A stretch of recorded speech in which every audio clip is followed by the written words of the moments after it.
দেখতে হবে আমাদের কিন্তু সুযোগ আছে এই এলাকাকে উন্নয়ন করার। মসজিদ চেয়ারম্যান সাহেব, আমি জানি ইতিমধ্যে মসজিদ চেয়ারম্যান সাহেব বিভিন্নভাবে বিভিন্ন সময়ে বিভিন্নভাবে আপনাদের রাস্তাঘাট থেকে শুরু করে যোগাযোগ ব্যবস্থা থেকে শুরু করে বিভিন্নভাবে চেষ্টা করে যাচ্ছেন। ওনার যে উন্নয়নের ইচ্ছা, ওনার যে উন্নয়নের ধারা, আমি এই সম্বন্ধে যথেষ্ট জ্ঞান রাখি, যথেষ্ট খোঁজ খবর নিয়েছি।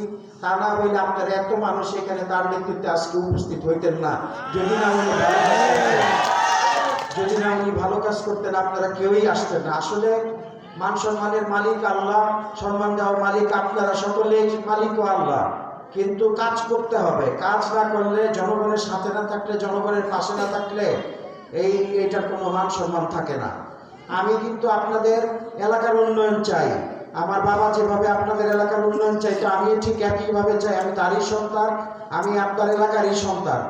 এইভাবে দেখবেন আপনারা সবসময় বিষয়টাকে। একজন ফাহিম চৌধুরী সেজে আগামী কয়েকটা মাস, 2-3টা মাস, আগামী 2-3টা মাস একজন ফাহিম চৌধুরী সেজে ধানের শীষের পক্ষে ভোট চাইবেন। এতটুকু করতে পারবেন না আপনারা? করতে পারবেন। অন্তত মানুষের সঙ্গে আলাপ করবেন ধানের শীষের বিষয়ে। আজকে তো আমার মুখ থেকে অনেকগুলি কথা শুনলেন আপনারা। আমি তো বানায় কোনো কথা কইতেছি না, সব সরাসরি বলতেছি আপনাদেরকে। এখন আমি কিন্তু একেবারে মাঠের মানুষ, আপনাদের সঙ্গে আমার সম্পর্ক স্থাপন করতে চাই, সরাসরি সম্পর্ক। আমার বাসা মকলা আছে, আমি নালিতাবাড়িতেও প্রয়োজনে বা দূর ভবিষ্যতে খুব জলদি একটা থাকার ব্যবস্থা আমি করে নেব, যাতে আপনাদের কাছে থাকতে পারি। এই ইচ্ছা আমার আছে। তো আপনারা দোয়া করেন আমি যেন পারি, আমি আল্লাহ তাআলা আমাকে তৌফিক দেখ, আমি যেন আপনাদের পাশে থাকতে পারি সর্বদাই। আপনাদের জন্য আমাকে যেন খুঁজে পাওয়া যায় সব সময়, আপনাদের হাতের কাছে, নাগালের কাছে একেবারে। খুব নকলা যেতে হবে না, আমি নালিতাবাড়িতেই থাকবো আইসা। এখন আরো কিছু কথা ছিল, যেমন আপনাদের এলাকার বিষয়ে বলছিলাম। আপনাদের এলাকায় কিন্তু অনেক ধরনের পোটেনশিয়াল আছে, উন্নয়নের অনেক পোটেনশিয়াল আছে।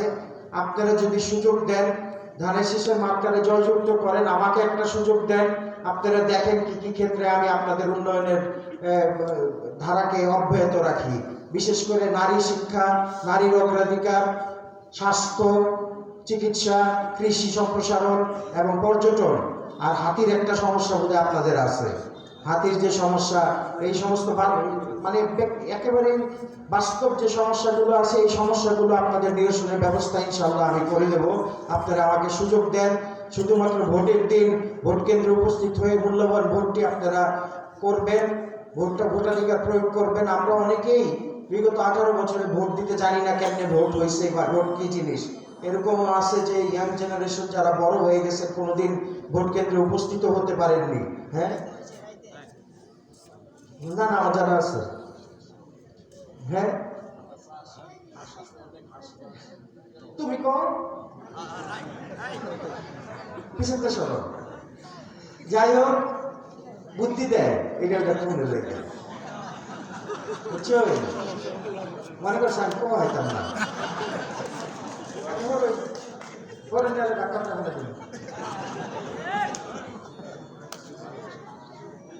না ঠিক আছে। ওই যে বক্তব্য, যে কথাগুলো তুলে ধরছিলাম, যে আসলেও কিন্তু উন্নয়নের যথেষ্ট সুযোগ আপনাদের এলাকায় আছে, যেটা আমরা অবহেলায় হারাচ্ছি শুধুমাত্র সঠিক নেতৃত্বের অভাবে। বোধহয় এগুলো হচ্ছে। মসজিদ চেয়ারম্যান যথেষ্ট চেষ্টা করছে, আমি তাকে সহযোগিতা করতে চাই, আপনাদেরকে সহযোগিতা করতে চাই এলাকার উন্নয়নের জন্য। উনি অনেক ইয়াং, উনি বয়সে আমার চেয়ে যথেষ্ট ছোট। আমি তাকে খুবই আদর করি, যত্ন করি, কেননা উনি মানুষের বন্ধু হিসেবে পরিচিত, আমি যতটুকু জানি। তো তাকে আমি সহযোগিতার হাত বাড়িয়ে দেব, যে ন্যাশনাল পর্যায়ে যেন আমরা, জাতীয় পর্যায়ে যেন আমরা পরস্পর ইউনিয়নকে একটি মডেল টাউন হিসাবে মানুষের সামনে তুলে ধরতে পারি, এই বিষয়ে আমরা আশা ব্যক্ত করছি। আসন্ন জাতীয় সংসদ নির্বাচনে আমি একজন মনোনীত প্রার্থী ধানের শীষের। আজকে প্রায় 1 মাসের মতো হয়ে গেছে আমি এই ধানের শীষের মার্কা নিয়ে আসছি। তারপরেও 2-4 জন এদিক সেদিক ছুটোছুটি করতেছে। তাদের বিষয়ে আমি শুধু একটি কথাই বলবো, বিভ্রান্ত ছড়ানোর কোনো মানেই হয় না, ছড়ানোর দরকার নাই। এই বিভ্রান্ত ছড়ায় কোনো লাভ হবে না। আপনারাও চলে আসেন, একত্রে কাজ করি, ধানের শীষের পক্ষে কাজ করি। আপনারা আসলে ভালোই হবে, খারাপ হবে না। আমার দরজা সবসময় খোলা আছে, আসতে পারেন। কিন্তু কবে নাগাদ আসবেন এটা একটু ভাইবে দেখেন। বেশি দেরি করলে আপনার উপর আস্থা কতটুকু থাকবে এটা একটু ভাইবে দেখেন। তো কথা হলো যে আমি এলাকার সমস্যার কথা বলছিলাম। একজন দুজন আমাকে বললো যে বন্যাও খুব একটা বড় সমস্যা এখানে। বন্যাটা আসলেও বড় সমস্যা। গতবারও বন্যার সময় খুব সমস্যা হয়েছে। আমার মনে হয় নদীতে প্রপার ড্রেজিং হচ্ছে না বা নদীর পার প্রপারলি বাঁধা হচ্ছে না, এই কারণেই বন্যাগুলো উপচে পড়ে। বন্যাটা বিশেষ করে হয় উপর থেকে যে পানিটা নেমে আসে, এই পানিটাকে আমরা ঠিকভাবে গাইড করতে পারি না বা ঠিকভাবে আমরা ড্রেজিং করি না বা খাল খনন করি না বা প্রোটেকশন দেই না। তো এই সমস্ত ব্যবস্থা আমি করে দেব যদি আমাকে সুযোগ দেন। এই সমস্ত ব্যবস্থা করে রিভার ফ্লো যেটাকে বলে, নদী শাসন যেটাকে বলে, এটা যেন সঠিকভাবে বাস্তবায়িত হয়। নদীর প্রোটেকশন যেটাকে বাঁধ বাঁধা, এটাও যেন পর্যাপ্ত থাকে। নদী যেন সঠিকভাবে প্রবাহিত হয়, সেই ব্যবস্থা করে দিলেই তো পানি আর উচ্চে আসা পড়ার কথা না, এটা একটা ড্রেনের মতো করে চলে যাবে আর কি। তো এই ব্যবস্থা করা সম্ভব। সরকার কিন্তু যথেষ্ট পরিমাণ ফান্ডিংও দেয়, যথেষ্ট পরিমাণ সাহায্য কিন্তু বাইরে থেকে আসে। আস্তে আস্তে ওইখান থেকে যদি 10 টাকা দেয়, এখানে এসে কিন্তু 25 পয়সা হয়ে যায়। এরকম একটা অসুবিধার মধ্যে আমরা আছি। তো তো আমি চেষ্টা করবো এখান থেকে 10 টাকা দিলে এখানে যেন 8 টাকা পর্যন্ত আয়। অন্তত এটা ভালো তৈরি 80% তো পাবো আমরা। 10টা আমার তো ইচ্ছা আছে, 10টা এটা কইলাম আর কি। 10টার মধ্যে 10টা এখানে লাগিয়ে লাগবে। ঠিকই কইছেন, চেষ্টা করতে হবে। ভ্যাট দিবেন না, ট্যাক্স দিবেন না, 2% যাইব গা। আচ্ছা যাই হোক, তবে আমাদের ভিতর থেকে, আমাদের এলাকা থেকে বা আমাদের সমাজ থেকে দুর্নীতিকে দূর করতে হবে। দুর্নীতিকে প্রশ্রয় দেওয়া যাবে না। যেভাবেই সম্ভব দুর্নীতিকে প্রশ্রয় না দিয়ে আমাদের সরকারি যে অনুদানগুলি আমরা পাই, বিদেশি অনুদানগুলি যে আমরা পাই, এগুলিকে কাজে লাগাইতে হবে। বিদেশ থেকে যথেষ্ট পরিমাণ অনুদান কিন্তু বর্ডার এলাকাতে আসে। কলসপাড়া একটি বর্ডার এরিয়া, আমি জানি এখানে বিভিন্ন জাতের মানুষও আছে, বিভিন্ন উপজাতি আছে, বিভিন্ন আছে না, আছে তো, আমি তো জানি। তো তাদেরকেও প্রাধান্য দিতে হবে। তারা আমাদের সমাজেরই একটা অংশ, তাদেরকে অবহেলা করা যাবে না। তাদের উন্নয়ন মানে আমাদের উন্নয়ন। আমাদের নারী সমাজের উন্নয়ন মানে বড় একটা অধিকাংশ অংশের উন্নয়ন। আমাদের নারী সমাজকে একটা শক্তি হিসাবে আমরা যদি দেখি, তাদেরকে যদি আমরা কাজে লাগাইতে পারি, ঘরে বসে যদি তারা একটা ইনকামের ব্যবস্থা করে দিতে পারি, তাহলে তো মনে হয় আমাদের বিরাট বড় একটা উপকার হবে, হবে না? তারা যদি ঘরে বসে ইনকাম করতে পারে, এরকম একটা সূত্র ধরে দিলে, এরকম একটা সূত্র ধরে দিলে খুবই ভালো হবে। আমাদের ওই ধরনের প্ল্যান আছে, আমার ওই ধরনের ইচ্ছা আছে, কিন্তু সুযোগটা পাচ্ছি না। সুযোগটা আপনারা করে দিবেন, সুযোগটা আপনারা করে দিবেন যাতে আমি করতে পারি এগুলি বাস্তবায়ন। তো পরিশেষে বক্তব্য আর তো দেওয়ার মতো তেমন কিছু নাই। কথা অনেকগুলো বলে ফেলছি। আমার কথায় কেউ মনে যদি কষ্ট পেয়ে থাকেন, দয়া করে মাফ করবেন। বক্তব্য দিয়ে অভ্যাস নাই, নতুন নতুন শিখছি, মিস্টেক হইতে পারে। আমি ধন্যবাদ জানাতে চাই আজকের অনুষ্ঠানের উদ্যোক্তাদের এবং যারা আয়োজন কমিটিতে ছিলেন, যারা এই সুন্দর করে আয়োজন করেছেন। খুবই সুন্দর, খুবই মনোরম পরিবেশে আমরা এই অনুষ্ঠানটি মানে করছি, এনজয় করছি। এবং আমি ধন্যবাদ জানাতে চাই যারা মঞ্চে বসে আছেন আমার সঙ্গে, যারা মঞ্চের সামনে বসে আছেন, যারা মাইকের আওয়াজে কথা শুনছেন, মা ও বোনেরা, তাদের উপস্থিতি আমি একান্তভাবে কাম্য করি। যেখানে সুযোগ হবে তাদেরকেও সুযোগ করে দিবেন। তারা কিন্তু আমাদেরই বৃহৎ একটা অংশ এবং তারা এক বৃহৎ একটা শক্তি। ইতিমধ্যে আপনারা হয়তো জানেন যে ভোটাধিকার, ভোটের যে সংখ্যা, ভোটার সংখ্যার ভিতরে অধিকাংশই কিন্তু নারী, এবং নারীদেরকে অবশ্যই আমাদের এগিয়ে দিতে হবে। ভোটের ক্ষেত্রেই নয়, শুধু সব ক্ষেত্রেই এগিয়ে দিতে হবে, কেননা তারা সমাজের বড় একটা অংশ এবং তাদের অগ্রাধিকারও আমাদের প্রতিষ্ঠিত করতে হবে। তাদের কাছ থেকেই আমাদের জন্মগ্রহণ, তো কাজেই তাদের সম্মান আমাদের দিতেই হবে। তো এটা রইল। এবং আরেকটা বিষয় হলো যে আমরা সকলেই যেন মনস্থির করে ফেলি, ভোটের দিন আমরা যেন ভোট কেন্দ্রে যাই। যাবেন তো নাকি? ভোট কেন্দ্র কিন্তু এবার নিরাপদ। ভোট কেন্দ্র এবার কিন্তু অনিরাপদ না।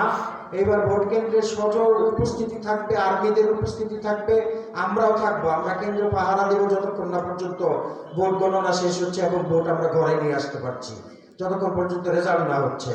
এখন তো ওই ধরনের লোকেরা মাঠে নামতে পারবে না যে লাঠি সুতা নিয়ে এসে আপনাদেরকে ভয় ভীতি দেখাবে। ওই ধরনের কোনো সুযোগ আমরা দেব না। ওই ধরনের সুযোগ কোনো রাখার কোনো অবকাশ নাই, ঠিক আছে? তো আমরা অবশ্যই যেন ভোটের দিন ভোট কেন্দ্রে যায় ভোটটা দেই, আমাদের সঙ্গে আমাদের মা বোনেরা যারা আছে তাদেরকে সঙ্গে নিয়ে যাই, পাড়া প্রতিবেশীকে যারা আছে তাদেরকেও যেন আমরা সঙ্গে নিয়ে যাই। আপনাদেরকে আবারও ধন্যবাদ জানাতে চাই আপনাদের উপস্থিতির জন্য। মিছিলগুলি খুবই সুন্দর হয়েছিল, খুবই এনজয় করছি। ঘোড়াগুলো খুব সুন্দর ছিল, ঘোড়া নিয়ে আসছিল দেখলাম কয়জনে। তারপরে নাচ গান নিয়ে আসছিল, ঢাকঢোল নিয়ে আসছিল, খুবই ভালো লাগছে দেখতে, খুবই ভালো লাগছে, এনজয় করছি, খুবই ভালো। আমি কলসপাড় আবার আসতে চাই, আপনাদের সঙ্গে মিশতে চাই, সময় দিতে চাই। আমার সময় যথেষ্ট আল্লাহ তাআলা দেখ আমাকে, আমি যেন আরো সময় আপনাদের সঙ্গে অতিবাহিত করতে পারি, কথা বলতে পারি, পার্সোনালি ব্যক্তিগতভাবে দেখা করতে পারি। আপনারা আসবেন সবাই, আমি নকলাই আছি, নাইতাবাড়িতে ব্যবস্থা করতেছি থাকা, আসবেন আমার কাছে, কথা বলবেন, এসে ভালো লাগে। তো উপস্থিত আমাদের অনেকেই বক্তব্য দিতে পারেনি, সিনিয়র অনেক অনেক গুণীমানী ব্যক্তি রয়ে গেছেন, তাদের কাছে ক্ষমা প্রার্থী, যেহেতু সময় স্বল্পতার কারণে কথা তারা বলতে পারেনি। গুরুত্বপূর্ণ যারা ছিলেন অনেকেই বাদ পড়ে গেছেন কথা বলা থেকে, তাদের কাছে আমি ক্ষমা প্রার্থী। আমি আবারও ধন্যবাদ জানাতে চাই আমার সঙ্গে যারা আজকের এই অনুষ্ঠানে উপস্থিত হয়েছে, বিশেষ করে আমার শ্রদ্ধেয় মামা, কথা বলতে পারে নাই, বড় মামা বাদশাহ মামার আপনারা অনেকেই ছিলেন, পরস্পরই উনি দায়িত্বে ছিলেন বোধহয় বাবা থাকাকালীন অবস্থায়। তারপরে টুটুল কাকা আসছিল, এবং এখানে অনেক গণ্যমান্য ব্যক্তি আছে। ইউনুস কাকা কথা বলতে পারে নাই, রিপুন তালুকদার কথা বলতে পারে নাই, এটা বড় মামা বাদশাহ মামা। তারপরে অনেকেই কথা বলতে পারে নাই, অনেকেই অনুপস্থিত রয়ে গেছে। আমি আমন্ত্রণ জানাবো যারা অনুপস্থিত তারা যেন আসে পড়ে একসঙ্গে কাজ করে। আমি সকলকে আহ্বান জানাই। অনেকেই বাদ করছে, এখানে আরো রয়ে গেছে আমাদের নেতা কর্মীরা, এখানে অনেক মুরব্বীরাও রয়ে গেছে, যে যেমন হাতের কাকা রাজনগরে বসে রয়েছে, জিন্না কাকা বসে রয়েছে, সবাই আসছিলেন, কিন্তু সবাই স্বতঃস্ফূর্তভাবে সমস্ত মিটিংয়েই তারা যায় এবং সমস্ত মিটিংয়েই তারা কথা বলার ইচ্ছা প্রকাশ করে, কিন্তু অনেক জায়গায় অনেক সময় সুযোগ হয় না, সব সময় হয় না আর কি। বাট তারা সবাই শুভাকাঙ্ক্ষী, ধানের শীষের শুভাকাঙ্ক্ষী, এবং আমাদের যে ফ্যামিলির একটা ঐতিহ্য, চৌধুরী ফ্যামিলির যে ঐতিহ্য, এই ঐতিহ্যের শুভাকাঙ্ক্ষী সকলেই। তো আমি সকলকেই ধন্যবাদ জানাই করতালির মাধ্যমে, এবং সকলকে আমি অনেক অন্তরের অন্তঃস্থল থেকে ধন্যবাদ জানাই। আজকে আপনাদের সকলকে স্বাস্থ্য কামনা করে আজকের এই কথা আমি এখানে শেষ করলাম। বাংলাদেশ জিন্দাবাদ, বাংলাদেশ জাতীয়তাবাদী দল জিন্দাবাদ, তারেক জিয়া জিন্দাবাদ, বেগম খালেদা জিয়া জিন্দাবাদ, শহীদ জিয়া অমর হোক। আসসালামু আলাইকুম ওয়া রাহমাতুল্লাহি ওয়া বারাকাতুহু।